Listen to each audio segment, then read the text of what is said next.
नमस्कार। आज हम सामाजिक अध्ययन शिक्षण के अंतर्गत पाठ्य योजना का अध्ययन करेंगे। अगर पाठ्य योजना की बात करें तो कई उपागम, कई अप्रोच हैं जिनके जरिए पाठ्य योजना का निर्माण किया जाता है। Harvard approach, RCM approach, Mysore approach, बेवरेस्ट अप्रोच, सेंट्रल चाइल्ड अप्रोच, उसमें से आज हम NCTE अप्रोच, जो कि आधुनिक पाठ्य निर्माण की उपागम या अप्रोच है, उसके जरिए आज हम पाठ्य योजना सामाजिक अध्ययन के अंतर्गत किस प्रकार से निर्माण किया जाता है अध्ययन करेंगे। पाठ्य योजना निर्माण करते समय सबसे पहले हमको श्यामपट्ट प्रविष्टियाँ, ब्लैक बोर्ड एंट्रीज डालनी होती हैं, जिसके अंतर्गत दिनांक, विषय, उपविषय, कक्षा व वर्ग, बादन या कालांश, समयावधि या ड्यूरेशन और प्रकरण डाल के इसको खाली छोड़ दिया जाता है। सामाजिक विज्ञान अध्ययन के अंतर्गत 4 उपविषय के लेसन प्लान या पाठ्य योजना बनाई जाती हैं, जिसमें भूगोल, इतिहास, नागरिक शास्त्र और अर्थशास्त्र। आज हम भूगोल उपविषय के अंतर्गत भारत के पड़ोसी देश टॉपिक पर अध्ययन करेंगे। पाठ्य निर्माण का किस प्रकार से पढ़ाना होता है उसका अध्ययन करेंगे। सबसे पहले सामान्य उद्देश्य। सामान्य उद्देश्य प्रत्येक उपविषय में एक जैसे ही रहते हैं, फिर भी अध्ययन की दृष्टि से कुछ बदल लिए जाते हैं। सामान्य उद्देश्य के अंतर्गत सबसे पहले छात्र सामाजिक विषय के विभिन्न विषय के गहन अध्ययन के प्रति रुचि जागृत कर सकेंगे। छात्र अपने राज्यों और देश के प्रति कर्तव्यों से अवगत हो सकेंगे। छात्रों में सामाजिक गुणों का विकास हो सकेगा। छात्र प्राकृतिक संपदा की जानकारी प्राप्त कर सकेंगे। छात्रों में तार्किक चिंतन की भावना का विकास हो सकेगा। छात्र भारत से संबंधित देशों के विषय में जान सकेंगे। ये भूगोल विषय के सामान्य उद्देश्य हैं, जो प्रत्येक पाठ्य योजना भूगोल के अंतर्गत एक जैसे ही रहेंगे, सेम रहेंगे। अब जानते हैं विशिष्ट उद्देश्य, जो कि टॉपिक या प्रकरण से संबंधित होते हैं। छात्र भारत के पड़ोसी देशों को समझ सकेंगे। छात्र भारत के पड़ोसी देशों का अस्तित्व बता सकेंगे। छात्र भारत के पड़ोसी देशों को मानचित्र पर दर्शा सकेंगे। छात्र भारत से लगे देशों की सीमाओं की जानकारी प्राप्त कर सकेंगे। पूर्व ज्ञान। पूर्व ज्ञान जो बच्चे को जानकारी होती है, उससे हम नवीन ज्ञान को जोड़ देते हैं। भारत से संबंधित सामान्य जानकारी या सामान्य ज्ञान की जानकारी विद्यार्थी को है, और छात्र भारत के पड़ोसी देशों को मानचित्र में दर्शाने हेतु सामान्य जानकारी रखते हैं। शिक्षण सहायक सामग्री। सामान्य कक्षा उपयोगी शिक्षण सहायक सामग्री और जो भी हम चित्र है, मानचित्र है, मॉडल्स हैं या वास्तविक वस्तु है, इन सभी के बारे में हम यहाँ पर उल्लेख करते हैं शिक्षण सहायक सामग्री में।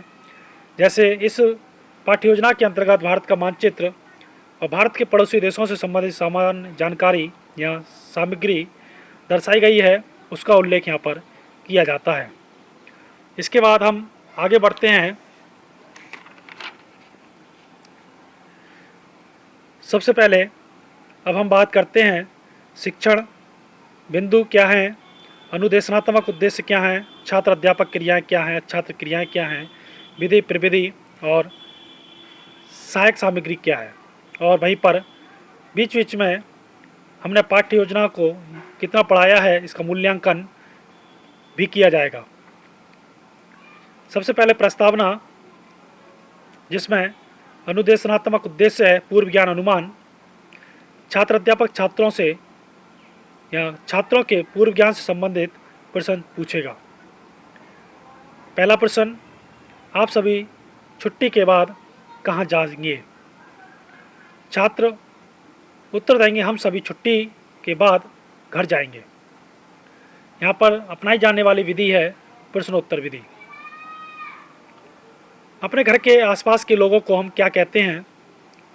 छात्र उत्तर देंगे, अपने घर के आसपास के लोगों को हम पड़ोसी कहते हैं। भारत के कोई दो पड़ोसी देश बताइए। भारत के कोई दो पड़ोसी देश पाकिस्तान और नेपाल। भारत के पड़ोसी देश कब अस्तित्व में आए? छात्र निरुत्तर। ये जो प्रश्न है प्रस्तावना के, ये इस प्रकार के होने चाहिए कि एक प्रश्न का जो उत्तर है वो उत्तर में से ही दूसरे प्रश्न का लिंक होना चाहिए। अगर नहीं है तो हम सीधे सीधे भी क्वेश्चन पूछ सकते हैं, लेकिन वो विषम परिस्थितियों में, अन्यथा स्थिति में जो प्रश्न है पहले प्रश्न के उत्तर से दूसरा प्रश्न संबंध होना चाहिए। आगे है उद्देश्य कथन। यहाँ पर जैसे उद्देश्य कथन कहते कहते हम लोग प्रकरण ब्लैक बोर्ड पर अंकित कर देते हैं, जिसमें नवीन ज्ञान प्रस्तुतिकरण उद्देश्य की पूर्ति की जा रही है। आज़ादी के बाद भारत के पड़ोसी देश अस्तित्व में आए। जो समस्यात्मक प्रश्न होता है उसका उत्तर हम उद्देश्य कथन में थोड़ा सा हल्का सा समाहित कर लेते हैं। तो इस प्रकार से आज़ादी के बाद भारत के पड़ोसी देश अस्तित्व में आए। आज हम भारत के पड़ोसी देशों के विषय में विस्तार पूर्वक अध्ययन करेंगे। छात्र ध्यानपूर्वक सुनेंगे, व स्मरण करेंगे। यहाँ पर जो विधि अपनाई गई है वो है कथन विधि। सबसे पहला टीचिंग पॉइंट है, यहाँ शिक्षण बिंदु है भारत के पड़ोसी देश, और यहाँ पर जो उद्देश्य है वो है पूर्व ज्ञान का अनुमान लगाना। विकासात्मक प्रश्न अपने जो शिक्षण बिंदु होता है उसको पढ़ाने से पूर्व पूछे जाते हैं, जिससे हम अपने मेन शिक्षण बिंदु पर आ सकें। पहला प्रश्न छात्र अध्यापक छात्रों से करेगा, भारत कब स्वतंत्र हुआ? छात्र उत्तर देंगे, भारत 15 अगस्त 1947 को स्वतंत्र हुआ। यहाँ पर भी प्रश्नोत्तर विधि को अपनाया गया। दूसरा प्रश्न, 15 अगस्त को भारत से अलग होकर कौन सा देश बना? उत्तर, 15 अगस्त को भारत से अलग होकर पाकिस्तान देश बना। बिना वीज़ा के हम किस पड़ोसी देश में जा सकते हैं? यहाँ पर छात्र इस प्रकार से उत्तर नहीं दे पाए हैं। तो नवीन ज्ञान प्रस्तुतिकरण के अंतर्गत हम व्याख्यान विधि को अपनाते हुए यहाँ पर विस्तृत अध्ययन करेंगे। उसके बारे में बताएंगे जो भारत के पड़ोसी देश हैं। भारत के मुख्य पड़ोसी देश नेपाल, म्यांमार, भूटान, श्रीलंका, पाकिस्तान और चीन हैं। भारत की सीमा से तीनों ओर से घिरा हुआ है देश है। बांग्लादेश, भारत व नेपाल के मध्य आवागमन के लिए वीज़ा की आवश्यकता नहीं होती। 15 अगस्त सन 1947 को भारत से अलग होकर पाकिस्तान देश बना। अब बात करते हैं हम दूसरे शिक्षण बिंदु का, भारत का पड़ोसी देश म्यांमार। पूर्व ज्ञान अनुमान। शिक्षण उद्देश्य वहीं विकासात्मक प्रश्न अपने शिक्षण बिंदु को आगे बढ़ाने के लिए छात्र अध्यापक करेगा। आप चार्ट में किसके पड़ोसी देश देख रहे हैं? तो यहाँ पर ये जो मैप है इसको खोला जाएगा कि छात्र को चार्ट यहाँ नक्शा के जरिए मानचित्र दिखाते हुए ये पूछा जाएगा कि प्रश्न है, भारत के मुख्य, आप चार्ट में किसके पड़ोसी देश देख रहे हैं? तो इसमें दिखाई दे रहा है कि ये भारत के ही पड़ोसी देश हैं। मानचित्र 1 में भारत के पड़ोसी देश दिखाए गए हैं।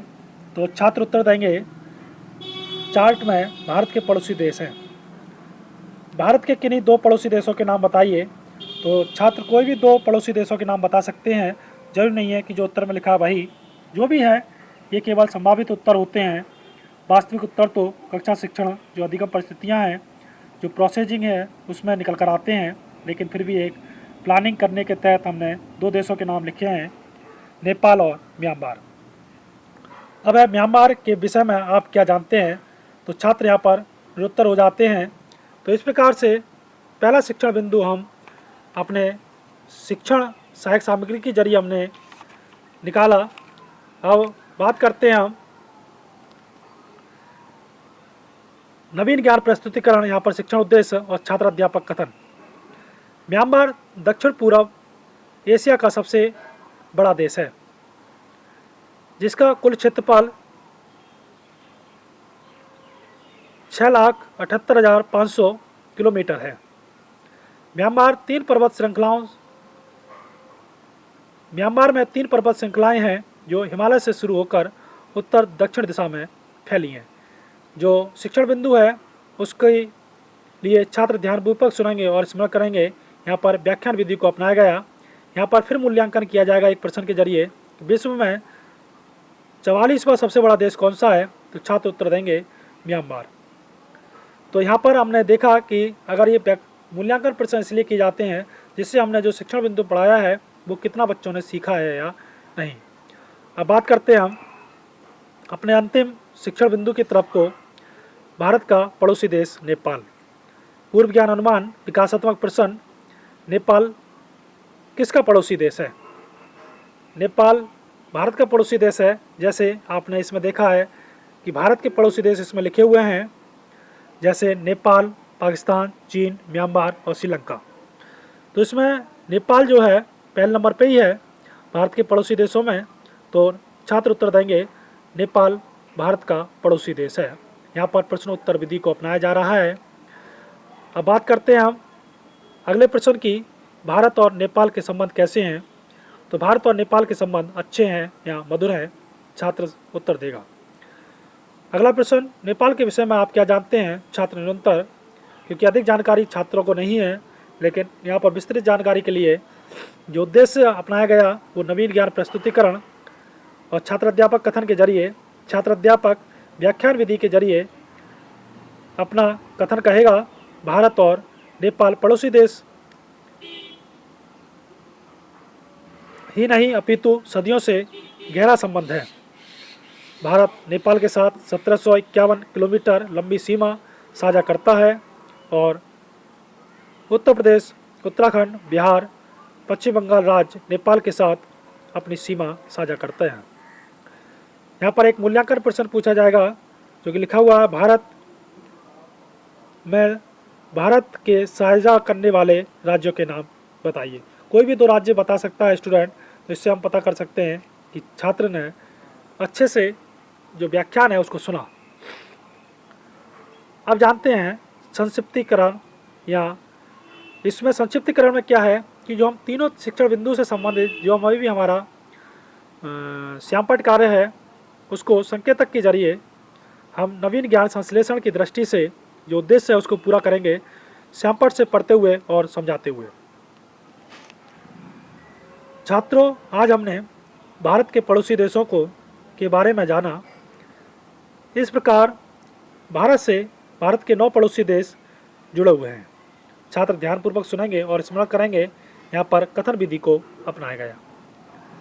अब बात करते हैं श्यामपट्ट व निरीक्षण कार्य। नवीन ज्ञान स्थायीकरण लेखन कौशल में सुधार करना मुख्य उद्देश्य है।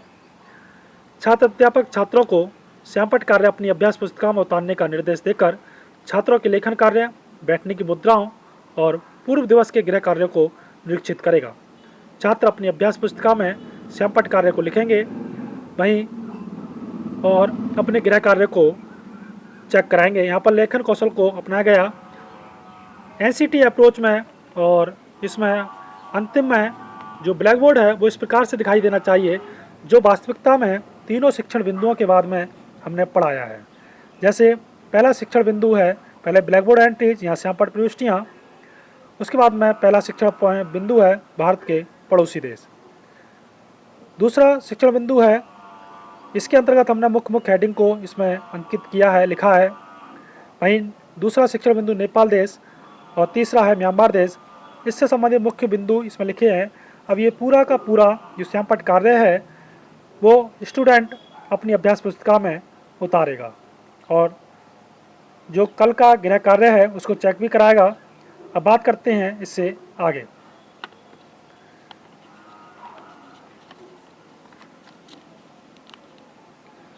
अब है अंतिम सोपान, गृह कार्य। अब गृह कार्य में जो अनुदेशात्मक उद्देश्य है वो है अभ्यास। वहीं भारत के पड़ोसी देशों के नाम लिखिए। तो छात्र गृह कार्य अपनी अभ्यास पुस्तिका में उतारेंगे, श्यामपट्ट लेखन विधि को अपनाया गया। तो ये था संपूर्ण एनसीईआरटी अप्रोच, जिसके जरिए हमने पाठ्य योजना का निर्माण किया और इस प्रकार से हमने भूगोल विषय के अंतर्गत पाठ्य योजना का निर्माण कैसे किया जाता है इसके बारे में आज हमने सीखा।